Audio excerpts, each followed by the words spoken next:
Hey guys, welcome back to Taylor Talks. Here's my good, bad, and the ugly for this week. We're going to start with Raw, and I'm going to jump right into the ugly.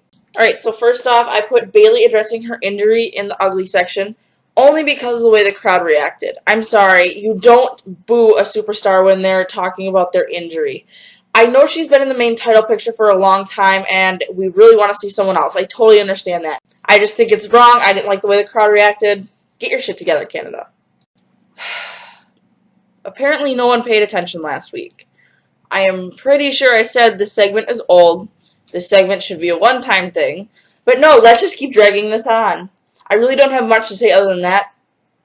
It's getting boring. It's getting old. I don't like it. Let's do something else. Alright, let's move on. Alright, next up is the bad. So I gave this segment the benefit of the doubt because Miz actually cut a really good promo against Lesnar and Heyman. What I have a problem with this segment is, again, Brock just comes in, beats the living shit out of everyone, and walks out on top.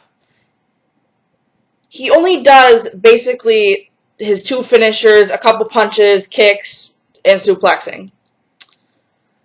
I'm sorry, but if you're going to beat someone up and make yourself look powerful, doing 3, 4, maybe 5 moves, and then when you're done beating everyone up and your face matches the color of your shirt, I'm sorry, I can't do it. I really hope Brock loses at SummerSlam. Alright, the Jason Jordan versus the Jobber match. The only reason why I put this in the bad, it wasn't really that it was a bad match or anything along those lines. I was just actually looking forward to seeing Curtis Axel wrestle. I think he's pretty decent, and he could be a good mid-carder. Oh boy.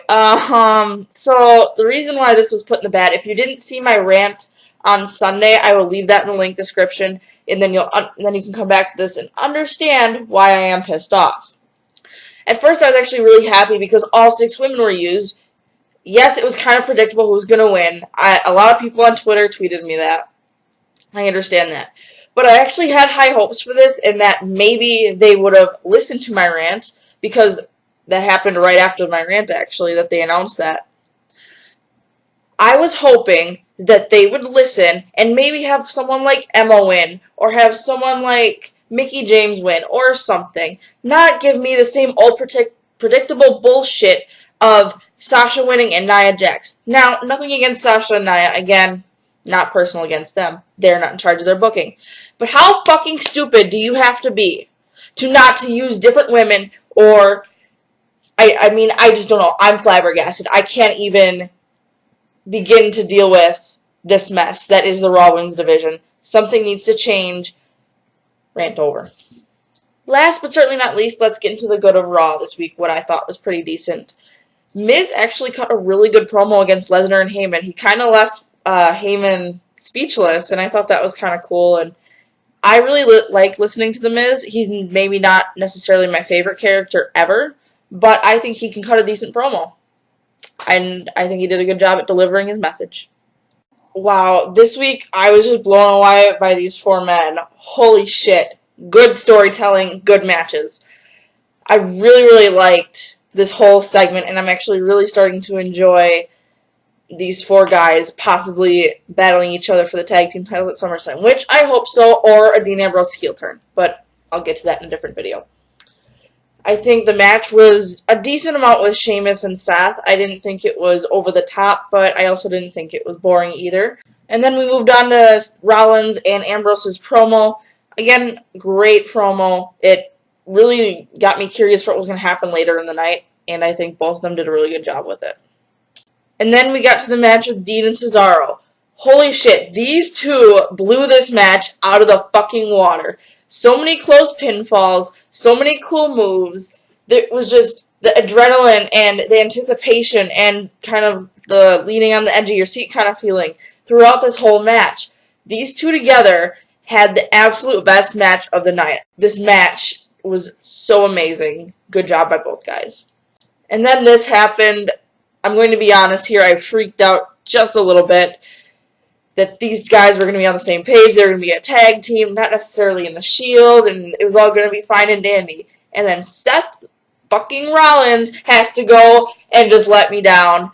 But, hey, good storytelling. I really enjoyed this whole entire thing with these 4 guys. And our main event for Raw this week actually made it into my good section because it wasn't Big Cass versus Big Show or whatever the fuck that stupid match was. Roman Reigns versus Braun Strowman. These guys put on an A-plus match. Personally, in my opinion, second best match of the night, but I digress. It was just so well put together. These guys have great chemistry, and I love the office chair bit during the match. Not a bad touch. So for that ends Raw for me, for the good, bad, and the ugly. And let's move right into SmackDown. Alright, next we're going to jump into my favorite brand. Once again, I am starting with the ugly, and I cannot believe this chinless wonder is back on my TV. That's all I'm going to say. The final ugly part of SmackDown Live, which I wasn't a fan of, was Orton versus Jinder. Haven't we seen this enough for the past, 2-3 months?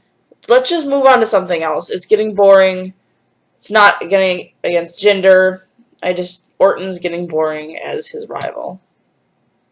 I try my very best to not put women's matches in the bad section, but lately, it's just been that way. It's not that anything Charlotte did. I'm really not a fan of Lana's throwing a temper tantrum, screaming like a little girl whole gimmick thing. And I'm also not a fan of when Lana accidentally pantsed the crowd from Charlotte's point of view, and the whole crowd started chanting, "Thank you, Lana." Really? Really? Grow up. Which then brought it to the last bad section of the night, which was Tamina and Lana's promo. Now, I'm willing to give these girls a chance if they improve. You have to improve, otherwise I'm going to lose interest in the storyline quick. Neither of them are very good talkers on the mic, and in ring they're kind of boring. But as always, there was a lot of good stuff from SmackDown this week, starting with the John Cena Baron Corbin promo. I don't know what it is about Baron Corbin, but I really, really like what he does in the ring. And John Cena going against him at SummerSlam would give him something to do. Don't know if Baron Corbin's going over or how all that's going to go down, but I'm really looking forward to it after their promo. And then came the Usos versus Ty Dillinger and Sami Zayn. I am so happy to see Ty Dillinger back on my TV. It's refreshing, which is another reason why I like SmackDown. And the Usos are my favorite heel tag team right now, and I'm so glad they picked up the win. This whole thing with New Day, I've been over New Day for the past, I want to say, since last year. It's time to move on. I'm sorry. You had your good run with the Raw tag team titles and longest reigning tag team champions, but the gimmick is old and I'm bored with it. Other than that, good match. My favorite non-wrestling part of SmackDown was on this week. Again, I don't have any complaints here. Both of them do really good together, and side note, they should have this on the WWE Network as their own show. Just saying.